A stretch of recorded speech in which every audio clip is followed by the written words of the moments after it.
All right, ready to dive in. This time we're heading over to the Philippines. The Philippines. Yep. We've got this American expat, Kelvin, who's been living there for like 8 years. Wow, 8 years. That's a good chunk of time. Yeah, and he's got this YouTube video, Why This American Chose the Philippines for Life. Really lays it all out there. Interesting. So what's the plan for this deep dive? Well, we're going to use his experience to kind of compare and contrast, Filipino culture and values with the U.S. Oh, cool. A little Well, cultural exploration. exactly. We'll look at everything from family dynamics to even how Filipinos approach happiness. And you'll even touch on some encounters with mythical creatures. Wait, mythical creatures. He talks about mythical creatures. Oh, yeah, you better believe it. We're getting to that. But first, let's set the scene, right? Okay, yeah. Kelvin lives in this place called Dumaguete City, and he describes it as way more relaxed than what he was used to back in the States. Okay, more laid-back vibe. Got it. He even says that even with traffic jams, which he says are pretty common there, people don't really get all stressed out and angry. That's so different from, like, everywhere in the U.S. Right. I know. It's a total shift in mindset. Totally. Oh. So how does he explain that? Well, he tells this great story, right? He saw two motorcycles collide at an intersection. Oh, no. I know. But get this. Instead of everyone freaking out, yelling, honking horns, they just smiled. They just smiled. Yeah, like helped each other up and went on their way. Wow, that's incredible. I mean, can you imagine that happening here? No way. It's such a different approach to conflict, almost like a collective, it happens, Yeah, totally. So is that the key to their laid-back attitude? Just accepting things? I think it's part of it. But Kelvin also points to the strong sense of community in the Philippines, which he ties to economics, actually. Economics? Yeah, he says because resources can be scarce, people have learned to rely on each other more. Okay, that makes sense. I guess when you're all in it together, you got to support each other. Yep. Right, exactly. And he specifically mentions the role of the barangay captain. But what captain? Barangay. It's like a local leader for a small district called a barangay. Okay, I'm following. They act as mediators in neighborhood disputes, help resolve conflicts outside of the court system. Oh, interesting. So it's like built-in conflict resolution at the community level. Exactly. Totally different from the U.S. where, everyone's quick to sue. Yeah, very different. And speaking of strong social structures, Kelvin really emphasizes just how family-centric Filipino culture is. Oh, I've heard that Filipinos are very family-oriented. Yeah, he observes, ultrasound centers everywhere, free healthcare, and vaccines for children. Wow, that's impressive. Right. And he even draws a parallel to India. India. Yeah, where having children is often seen as a form of social security, ensuring care in old age. Like an investment in your future care. Yeah, and this isn't just some abstract concept for Kelvin either. What do you mean? He's 71 years old and has a 2-year-old. No way. Yeah. He jokes that it's his secret to staying young. That'll definitely keep you active. Right. But beyond just the practicalities, Kelvin sees this strong family focus as a key difference in values, Yes, okay. In the U.S., he argues, we're often pushed to prioritize individual success above all else. Yeah, it's all about, climbing the ladder, getting ahead. Exactly. Whereas in the Philippines, it's more about family obligations, taking care of loved ones. Right, putting family first. And this difference in priorities, I think it might be connected to what Kelvin calls that work hard and become a millionaire mentality in the U.S. Oh, yeah, that hustle culture, the grind. He believes that whole chasing individual wealth can actually trap people Drop them how? in a cycle of stress and dissatisfaction, almost like a form of servitude to corporations. Servitude, wow. That's a strong word. He even uses the word slave at one point. Seriously. Pretty intense. It is.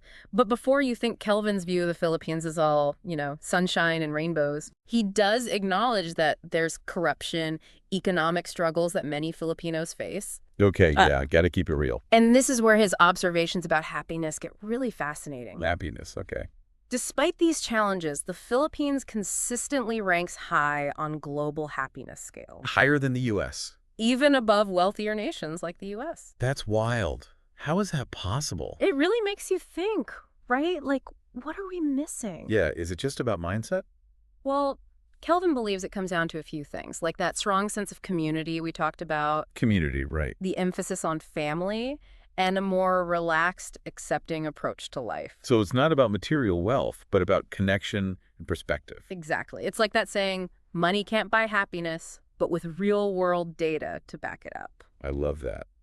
So what else does Kelvin have to say about life in the Philippines? I'm hooked. Okay, are you ready for this? Because this is the part I've been waiting for. Bring it on. Kelvin was totally blown away by how superstitious people are in the Philippines. Like, big time. He says they believe in ghosts, demons, spirits. Okay, that's not too unusual. Lots of cultures have those beliefs. Yeah, but wait for it. Over 400 mythological creatures. 400. Are you serious? I kid you not. Like, every corner could be hiding some mythical being. That's a lot of creatures to keep track of. And he doesn't just mention this in passing either. He claims to have met people who swear they've seen these things. Wow. I mean, that's got to make life pretty interesting. Right. Like, he describes this one creature called the Manananggal vampire-like, detaches its upper torso, and sprouts giant bat wings to hunt at night. Whoa, whoa, whoa. Hold on a second. A flying torso vampire? That's terrifying. I know, right? It's crazy. Okay, now I'm really intrigued. So what else did he experience over there? What other cultural differences stood out to him? All right, let's get into some of those firsthand observations. He doesn't hold back either. Buckle up. Okay, I'm ready. Give me the cultural lowdown. Let's see.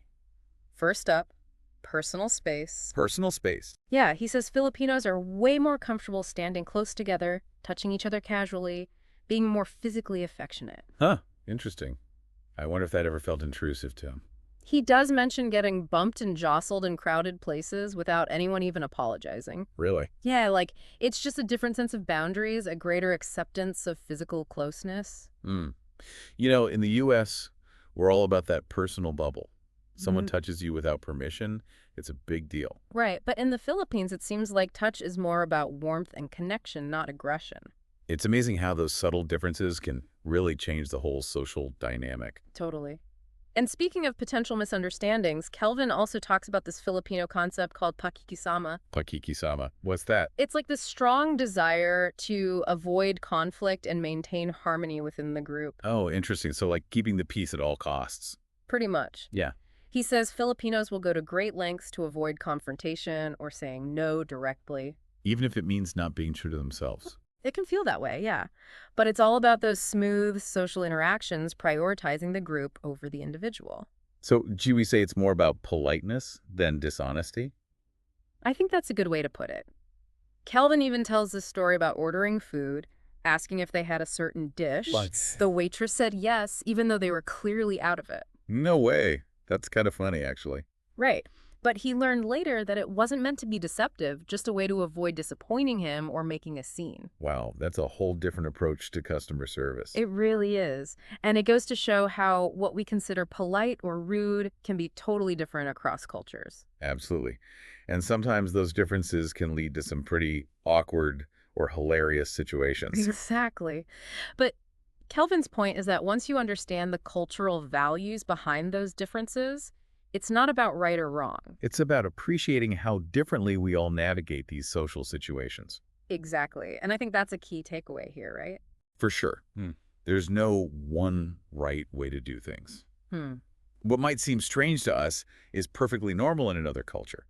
And that's the beauty of it all, isn't it? Absolutely. Embracing that diversity, the different ways humans interact, is fascinating.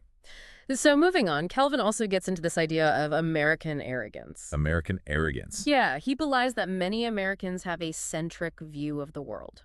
Meaning? Like, they see the U.S. as the center of everything and judge other cultures based on our standards. Ah, I see. The America's the best mindset. Right, and he's pretty critical of that, arguing that it leads to a lack of understanding and appreciation for other ways of life. Okay, I can see where he's coming from. It's like that saying, if all you have is a hammer, everything looks like a nail. Perfect analogy.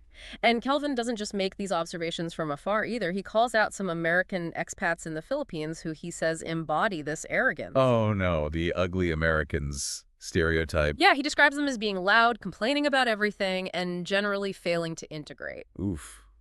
Not a good look. Definitely not. And it brings up this important point about responsible travel and cultural sensitivity, right? Absolutely. When we visit or live in another country, we're guests in their home. We need to be respectful of their customs, even if they're different from ours. Make an effort to learn. It's about humility, being mindful of how we come across. And Kelvin's critique of those expats, it's a reminder that we don't have all the answers, and our way isn't always the best way. It's a good reality check. So it sounds like Kelvin's a big advocate for cultural exchange then. Oh, absolutely. He believes experiencing different cultures can help us break free from that ethnocentric thinking. Opens our minds to new perspectives. Exactly. He even suggests people travel before they're 30. Interesting. Why that age specifically? He thinks younger people are more open to new experiences, less set in their ways. Makes sense.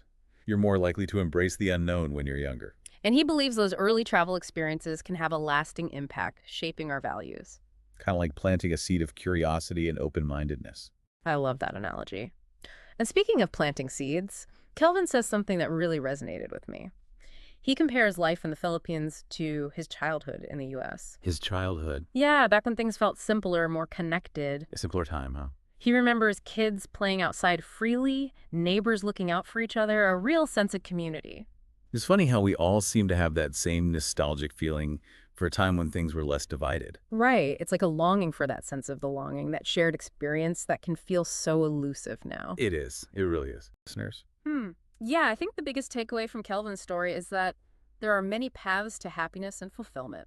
And those paths might lead us outside our comfort zones, beyond our own cultural bubble. Exactly. So keep exploring, keep learning, and keep diving deep. That's great advice. And thanks for joining us on this deep dive into life in the Philippines. We'll see you next time for another adventure.